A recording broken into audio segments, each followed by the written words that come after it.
Hello everyone, welcome to my channel Achyuta's Teluguillu. Friends, ఈరోజు మన ఛానల్లో మామిడికాయ తొక్కు పచ్చడి చేసి చూపిస్తున్నానండి. ఇప్పుడు మామిడికాయల సీజన్ స్టార్ట్ అయింది కదండి, సమ్మర్ వచ్చింది కదా. ఇప్పుడు మనకి చక్కగా పుల్లటి మామిడికాయలు దొరికినప్పుడు ఇలాగా ఒక 5-6 కాయలు తీసుకొని వాటితో ఇలాగా పచ్చడి ప్రిపేర్ చేసుకుంటే మనకి రైస్లోకి, అలాగే చట్నీలకి, దోశ, ఇడ్లీల్లో కూడా ఈ పచ్చడి చాలా టేస్టీగా ఉంటుందండి. అలాగే 1 month వరకు నిలవ కూడా ఉంటుంది. అలాగే మన ఛానల్ కొత్తగా చూసేవాళ్ళు అయితే తప్పనిసరిగా సబ్స్క్రైబ్ చేసుకోండి. అలాగే లైక్ చేయండి, మీ ఫ్రెండ్స్కి, రిలేటివ్స్కి షేర్ చేయండి. ఇదిగోండి మా ఫ్రెండ్ ఇచ్చారు నాకు వాళ్ళ చెట్టుకాయలు. అవి తీసుకుని చక్కగా శుభ్రంగా 3-4 times ముచ్చుకలు తీసేసి కడిగేసుకొని క్లాత్ పెట్టి తుడిచి ఒక 1/2 hour ఆరనిచ్చి ఇలాగా పీల్ చేశానండి. ఇలా పీల్ చేసుకుని మనం ఇలా చిన్న చిన్న ముక్కల కింద మాగాయికి మనం ఎలా అయితే కట్ చేసుకుంటామో ముక్కలు, అలాగా చక్కగా చిన్న చిన్న ముక్కలుగా కట్ చేసి పెట్టుకోవాలండి. ఇప్పుడు మనం ఈ ముక్కలు ఎన్ని అయ్యాయో మెజర్ చేసుకుందామండి. ఒక కప్పుతో ఇలా నేను చూపించినట్టుగా పక్కా కొలతలతో చేసుకుంటే చక్కగా కుదురుతుందండి పచ్చడి. ఇలాగా నేను ఒక కప్పుతో ముక్కల్ని మెజర్ చేస్తున్నాను. నాకు ఈ కప్పుతో 4 cups అయ్యాయండి. మీరు మెజర్మెంట్కి ఏది తీసుకున్నా కూడా ఇలాగా 4 times తీసుకొని దానికి నేను ఈ కప్పుకి ఎలా చూపిస్తున్నానో అలాగే మీరు తీసుకున్న దాంతో వేసుకుంటే సరిపోతుందండి. కరెక్ట్గా సరిపోతాయండి ఉప్పు కారాలు అవిను. ఇదిగోండి నాకు కరెక్ట్గా 4 cups అయ్యాయి.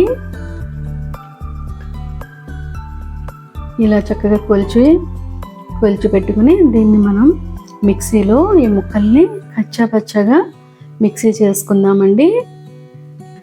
మరి మెత్తగా చేయకూడదు. మెత్తగా చేస్తే మరి మనకి పచ్చడి మరీ జారుగా అయిపోతుంది. అందుకని కొంచెం కచ్చాపచ్చగా చేసుకుంటే ముక్కలు మనకి పచ్చడి చక్కగా మంచి కన్సిస్టెన్సీలో ఉంటుందండి.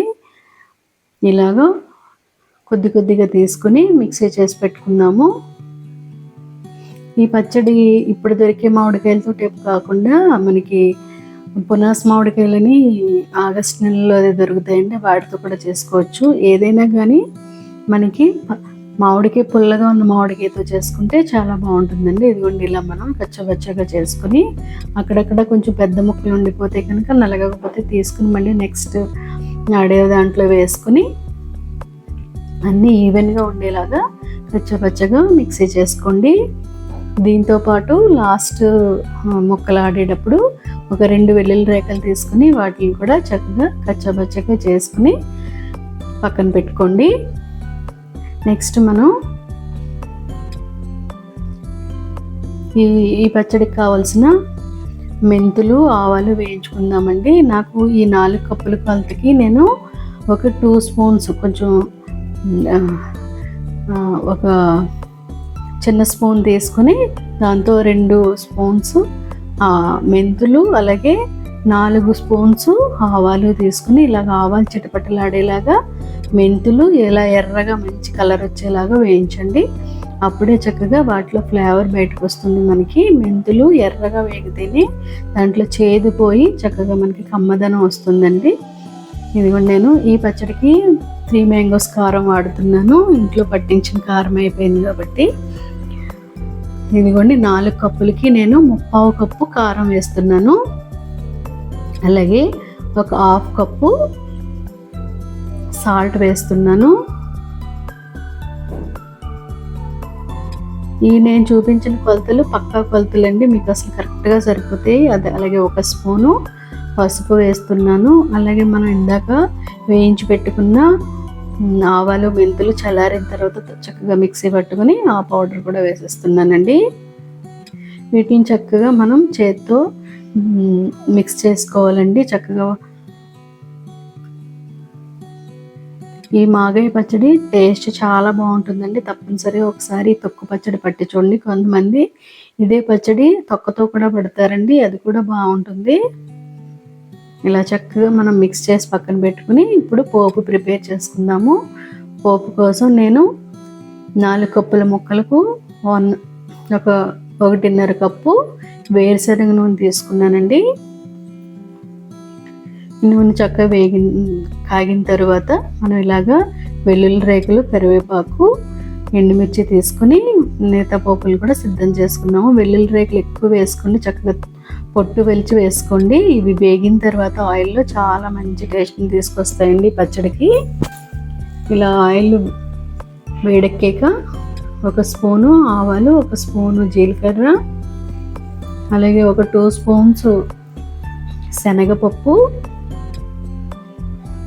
అలాగే 2 స్పూన్స్ చాయ్ మినపప్పు వేసుకుని దోరగా వేయించుకోండి. పోపు ఎప్పుడు మాడకూడదండి, చక్కగా దోరగా వేగితే టేస్ట్ చాలా బాగుంటుందండి. ఈ తొక్కు పచ్చడికి ఇలా పప్పులతో పోపు వేసుకుంటే చాలా బాగుంటుంది. చక్కగా పప్పులు 3/4 వేగిన తర్వాత ఇలాగ ఎండుమిర్చి, అలాగే మనం ముందుగా ఒలిచి పెట్టుకున్న వెల్లుల్లి రేకులు కూడా వేసుకోండి. వెల్లుల్లి రేకులు మరీ ఎర్రగా వేగిపోవాల్సిన అవసరం లేదండి. చక్కగా ఆ వెల్లుల్లి కూడా వేసి వేగిన తర్వాత లాస్ట్లో కరివేపాకు వేసుకుందాము. ఇంగువ కూడా యాడ్ చేసుకోండి కొద్దిగా. ఇందులో ఇంగువ నాకు స్కిప్ అయింది. లాస్ట్లో కరివేపాకు వేసుకొని, కరివేపాకు వేసిన వెంటనే మూత పెట్టండి, చిటపటలాడుతుంది కరివేపాకు వేగిన వెంటనే స్టవ్ ఆఫ్ చేసుకొని ఒక 1/2 అవర్ అలా వదిలేస్తే చక్కగా పోపు చల్లారుతుందండి. చల్లారిన తర్వాత అప్పుడు మనం ఈ పచ్చడిని తీసుకొచ్చి, మ్యాంగో తొక్కుని తీసుకొచ్చి దీంట్లో యాడ్ చేసుకోవచ్చండి. ఇదిగోండి పోపు చల్లారింది. చక్కగా అప్పుడు మనం ఈ మిక్స్ చేసుకున్న మ్యాంగో తొక్కుని తీసుకొచ్చి చక్కగా ఈ పోపులో వేసుకుని మిక్స్ చేసుకోవాలండి. అంతే, మనకి టేస్టీగా ఎంతో పుల్లగా ఉండే మ్యాంగో తొక్కు పచ్చడి రెడీ అయిపోతుంది. ఇది వేడివేడి అన్నంలో ఈ పచ్చడి ప్లస్ వెన్నపూస వేసుకుని కలుపుకుంటే చాలా బాగుంటుందండి. ఒకసారి ట్రై చేయండి. దీంట్లో నెయ్యి కాకుండా మనం వెన్నపూస వేసుకుంటే వేడివేడి అన్నంలో చాలా బాగుంటుంది. ఈ పచ్చడి 1 మంత్ వరకు నిలవ ఉంటుందండి. ఫ్రిడ్జ్లో పెట్టుకుంటే మనం 2 మంత్స్ అయినా ఉంటుంది. ఓకే ఫ్రెండ్స్, మన పచ్చడి రెడీ అయిపోయిందండి. దీన్ని చక్కగా ఒక గ్లాస్ జార్లో వేసుకొని మూత పెట్టుకొని, తడి స్పూన్ తగలకూడదండి. తడి తగలకుండా ఉంటే మనకి 1 మంత్ నిలవ ఉంటుంది. Okay friends, bye.